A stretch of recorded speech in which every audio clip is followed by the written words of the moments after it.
الحمد لله وكفى وسلام على عباده الذين اصطفى. اما بعد، د ایکو سازمان غړو هیوادونو محترمو ولسمشرانو او لومړي وزیرانو، د غړو هیوادونو وزیر صاحبانو، درنو استازو، د کوربه هیواد محترمو مسؤلینو، ښاغلو میلمنو، السلام علیکم ورحمت الله وبرکاتو. خوښ یم چې د افغانستان د حکومت او ملت په استازیتوب د اقتصادي همکاریو سازمان په 18مه سرمشریزه کې ګډون کوم او د آذربایجان هیواد له ولسمشر څخه د دې باوقاره سرمشریزې د کوربهتوب او شانداره تنظیم له امله صمیمانه مننه کوم. د ایکو سازمان 18مه سرمشریزه د غړو هیوادونو د ملتونو ترمنځ د سیمهییز همکارۍ متقابل تفاهم او پرمختګ لپاره یو مهمه تاریخي لحظه او د هیلو یو روښانه نښه ده. د افغانستان اسلامي امارت د متوازن او اقتصادي محوره بهرنی سیاست د دوام په پایله کې د روسیې فدراسیون لخوا په رسمیت وپېژندل شو. موږ د دغه ګام تود هرکلی کوو. له همدې امله له ایکو سازمان سره د افغانستان د ژورې او اوږدمهاله همکارۍ په رڼا کې د یاد سازمان له ټولو غړو هیوادونو څخه هیله لرو چې د افغانستان مشروع سیاسي او واقعیت درک کړي او د روسیې فدراسیون په څېر د رسمیت پېژندنې په لور عملي او مثبت ګامونه واخلي. قدرمنو حاضرینو، د افغانستان د تیر څه باندې 4 لسیزو شخړو وروسته اوس د اسلامي نظام تر سوري لاندې د خپلواکۍ، ثبات او بیارغونې مرحلې ته داخل شوي یو. افغانستان د اسلامي لارښوونو او شرعي احکامو سره سم د یووالي، سرتاسري امنیت، د بنسټونو د تقویه، اقتصادي پرمختګ او بهرنیو اړیکو د جوړونې په برخه کې بېساري پرمختګ کړی دی. افغانستان اوس د اسلامي اصولو پر بنسټ د پرمختګ، همکارۍ او سیمهییز اتصال په برخه کې فرصتونه ایجاد کړي.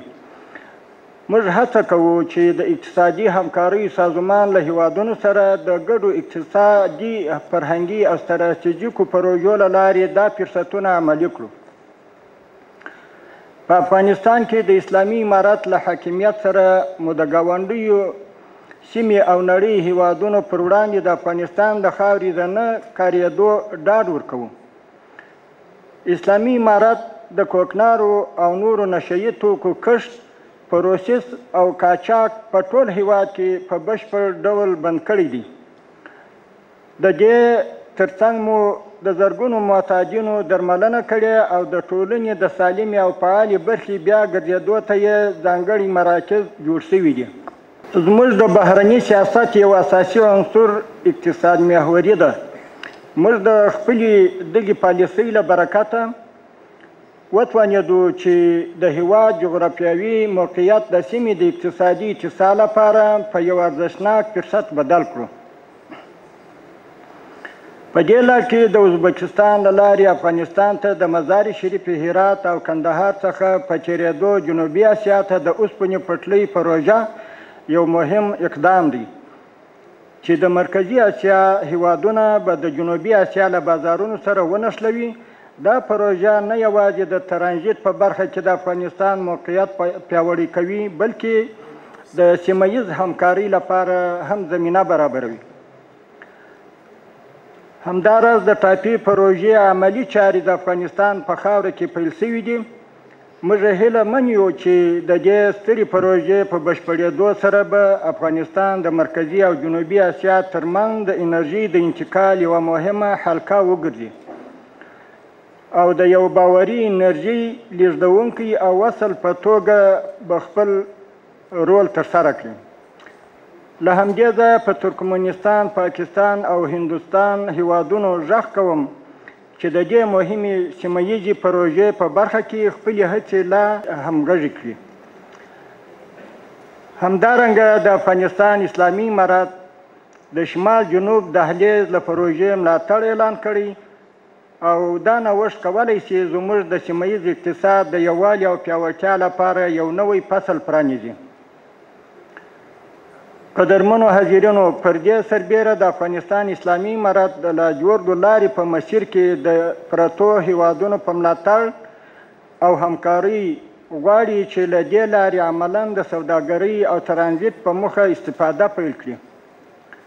د افغانستان اسلامي امارت د لاجوردو لارې د هغو شریکو هیوادونو له جملې چې دلته حضور لري او په دې اړه وروستۍ د وزیرانو په کچه ناسته تر میلادي کال د ترکیې هیواد په کوربه‌توب ترسره شوې، غوښتنه کوي چې د ښکېلو هیوادونو ترمنځ ناستې زیاتې شي تر څو په دې برخه کې شته کارونه ته رسېدنه وشي.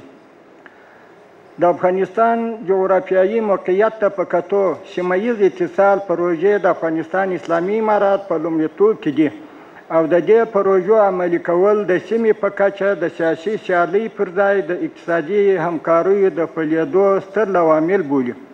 له همدې امله د اقتصادي همکاریو سازمان هیوادونه اوس کولی شي او غوښتنه ترې لرو چې له یوه باثباته باوري او همکار افغانستان سره د اقتصادي او سیمه ییزو همکاریو د پیاوړتیا لپاره د دوامداره پرمختګ او همغږۍ فضا جوړېدو ترڅنګ د سوداګرۍ، پانګونې، انرژۍ، ترانسپورټ، کرنې، چاپیریال ساتنې او اقلیمي بدلونونو په برخو کې له نږدې کار وکړي چې دا د روانې ناستې له اساسي موخو څخه هم ګڼل کیږي.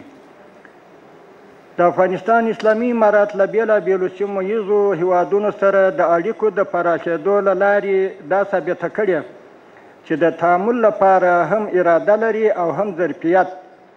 موږ د متقابل احترام، عملي همکاري او ګټو پر بنسټ اړیکو ته ژمن یو.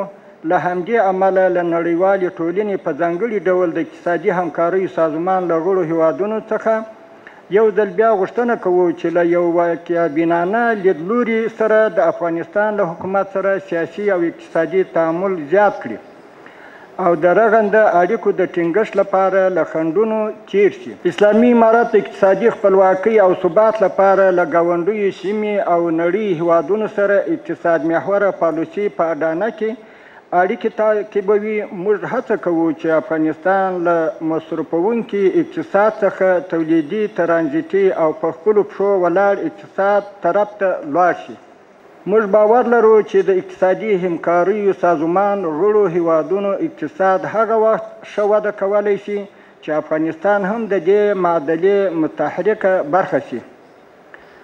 موږ باور لرو چې د اقتصادي همکاریو سازمان غړو هیوادونو تفاهم د اقتصادي همکاریو پیل او دوام او د بشري شراکت قوي روحیه کولی شي دا سیمه د ترقۍ لور ته سوق کړي. باید ووایم چې په افغانستان کې د پانګونې لپاره ښه زمینه برابره شوې او همدا اوس مهال د برېښنا، کانونو، زراعت، صنعت، ترانسپورټ، زیربناو، مخابرات، روغتیا او په ګڼو نورو سکتورونو کې کورنۍ او بهرنیو پانګوالو پانګونه کړې ده. له همدې ځایه د ایکو سازمان غړو هیوادونو باندې غږ کوم او بلنه ورکوم چې په پورته ذکر شوي سکتورونو کې پانګونه وکړي. درنو حاضرینو، افغانستان په تیرو وختونو کې د اقتصادي همکاریو سازمان د مهم غړي په توګه په ډیرو مهمو پروګرامونو په ځانګړي ډول په مالیاتي همکاریو د مالیاتي ادارو د مشرانو په غونډو، تخنیکي پروګرامونو او د معلوماتو په شریکولو کې فعال او مؤثر رول لوبولی دی. تیرو تجربو ښوولې ده چې د ایکو سازمان په چوکاټ کې همکاري کولی شي د سوداګرۍ پراختیا، د مالیاتي نظامونو ښهوالی، پیاوړتیا او د هیوادونو ترمنځ د اقتصادي همغږۍ لپاره مناسبې زمینې برابرې کړي. د افغانستان اسلامي امارت د ښه نیت او اخلاص په درلودلو سره بشپړ چمتووالی لري چې خپلې پخوانۍ اړیکې له اقتصادي همکاریو سازمان سره بیا پیل کړي. د افغانستان اسلامي امارت د مظلومو فلسطینیانو له قضیې سره خپله ژوره خواخوږي یو ځل بیا اعلانوي. هغه ظلم چې د غزې پر مظلوم ولس کیږي باید ژر تر ژره پای ته ورسیږي. موږ د فلسطین د ازادۍ او د بیت المقدس د اسلامي هویت د خوندیتابه پوره ملاتړ کوو. د افغانستان اسلامي امارت د استازي په توګه د اقتصادي همکاریو سازمان د غړي هیواد په صفت غواړم چې خپل وړاندیز له تاسې سره شریک کړم. افغانستان د سیمه ییزې همکارۍ او ګډو هڅو پر بنسټ د اقتصادي همکارۍ سازمان ټاکلو موخې ته د رسېدو ژمنتیا لري. په همدې اساس موږ وړاندیز کوو چې د اقتصادي همکارۍ سازمان راتلونکي یعنې 18مه سرمشریزه ناسته دې په کابل کې ترسره شي. موږ د دې سترې او ارزښتناکې ناستې د کوربهتوب لپاره بشپړ چمتووالی لرو او د ټولو ګډونوالو به تود هرکلی کوو. باور لرو چې دا سرمشریزه به نه یوازې زموږ د متقابل تفاهم، همغږۍ او ګډو موخو د لا پیاوړتیا زمینه برابره کړي، بلکې کابل ته د ایکو د غړو هیوادونو د مشرانو راتګ به د سیمه ییز ثبات، پراختیا او نښلولو په برخه کې د ګډې همکارۍ یو نوی باب پرانیزي. په پای کې یو ځل بیا له کوربه هیواد آذربایجان څخه د دې کوربهتوب د اقتصادي همکارۍ سازمان له ټولو غړو هیوادونو د ښه مشارکت او له تاسو ټولو څخه د وخت له راکولو مننه کوم. السلام علیکم ورحمة الله وبرکاته.